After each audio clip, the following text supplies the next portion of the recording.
बरेली शहर में लंबे समय से बंद पड़े चोपड़ा फ्लाईओवर को लेकर राहत भरी खबर सामने आई है। डीएम अविनाश सिंह ने फ्लाईओवर का स्थलीय निरीक्षण किया और पाया कि मरम्मत का काम तय समय से पहले लगभग पूरा हो चुका है। इसके बाद उन्होंने निर्देश दिए कि अंतिम फिनिशिंग और कंक्रीट की तराई का कार्य पूरा होते ही 17 जून 2026 से चोपड़ा फ्लाईओवर को आम लोगों के आवागमन के लिए खोल दिया जाए। बरेली देहात के बमोरा थाना क्षेत्र के मकरंदपुर धाराजीत गांव में वर्ष 2014 में दीपावली की रात हुई बुजुर्ग शिव सिंह की हत्या के मामले में एडीजे कोर्ट ने बड़ा फैसला सुनाया। अदालत ने वेद प्रकाश उर्फ छोटा, राम प्रकाश, जयराम, भगवान दास, वीरेंद्र और सत्यपाल को दोषी ठहराते हुए आजीवन कारावास और अर्थदंड की सजा सुनाई है।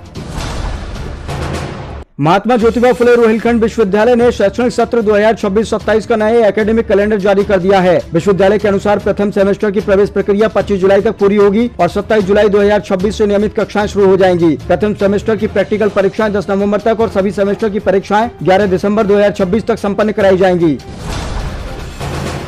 पश्चिम बंगाल निवासी 7 माह की गर्भवती युवती ने भोजीपुरा क्षेत्र के एक युवक पर शादी का झांसा देकर धोखा देने का आरोप लगाया। युवती का कहना है कि युवक उसे कोर्ट मैरिज कराने के बहाने गाजियाबाद से बरेली लाया और डीएम कार्यालय के बाहर छोड़कर फरार हो गया। पीड़िता की सूचना पर पुलिस मौके पर पहुंची और उसे जिला अस्पताल भेजा।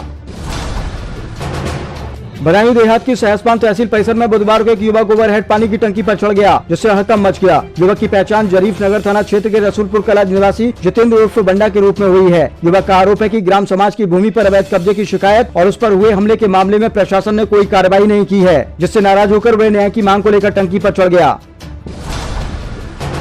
उत्तर प्रदेश पुलिस भर्ती की 3 दिवसीय लिखित परीक्षा बुधवार को शांतिपूर्ण ढंग से संपन्न हो गई। अंतिम दिन 75.94% अभ्यर्थी परीक्षा में शामिल हुए। परीक्षा के दौरान फर्जी दस्तावेजों के सहारे शामिल होने की कोशिश करने वाले 3 अभ्यर्थियों को नोएडा, अलीगढ़ और कानपुर से गिरफ्तार किया गया। वहीं सोशल मीडिया पर परीक्षा को लेकर भ्रामक जानकारी फैलाने के मामले में 6 FIR भी दर्ज की गई है।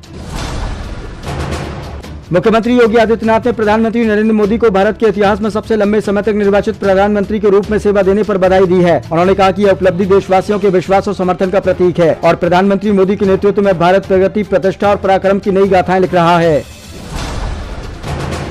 समाजवादी पार्टी के राष्ट्रीय अध्यक्ष अखिलेश यादव ने भाजपा सरकार पर भ्रष्टाचार, बेरोजगारी और कानून व्यवस्था को लेकर तीखा हमला बोला। उन्होंने कहा कि युवाओं के लिए परीक्षा देना भी एक बड़ी परीक्षा बन गया है, क्योंकि परीक्षा केंद्रों पर मूलभूत सुविधाओं और आवागमन की पर्याप्त व्यवस्था नहीं है। सपा प्रमुख ने आरोप लगाया कि भाजपा सरकार में कमीशनखोरी और भ्रष्टाचार चरम पर है। पंचायत चुनाव की तैयारियों के बीच राज्य निर्वाचन आयोग ने अंतिम मतदाता सूची जारी कर दी है। पुनरीक्षण अभियान के बाद प्रदेश में 29,01,518 मतदाताओं की शुद्ध बढ़ोतरी हुई है और कुल मतदाताओं की संख्या 12.58 करोड़ पहुंच गई है। वहीं बरेली जिले में कुल 23,75,36 मतदाता दर्ज हैं। तृणमूल कांग्रेस यानी टीएमसी में अंदरूनी कलह की खबरों के बीच 19 सांसदों के बागी रुख अपनाने की चर्चा तेज हो गई है। सामने आई सूची में शत्रुघ्न सिन्हा, यूसुफ पठान, सायोनी घोष और काकोली घोष समेत कई बड़े नाम शामिल हैं। बताया जा रहा है कि ये गुट पार्टी छोड़े बिना अलग पहचान के साथ अपनी रणनीति बना रहे हैं। वहीं सांसद शताब्दी राय ने भी पार्टी नेतृत्व पर सवाल उठाए हैं। हालांकि टीएमसी की ओर से इस पूरे घटनाक्रम पर अभी भी कोई आधिकारिक प्रतिक्रिया नहीं दी गई है।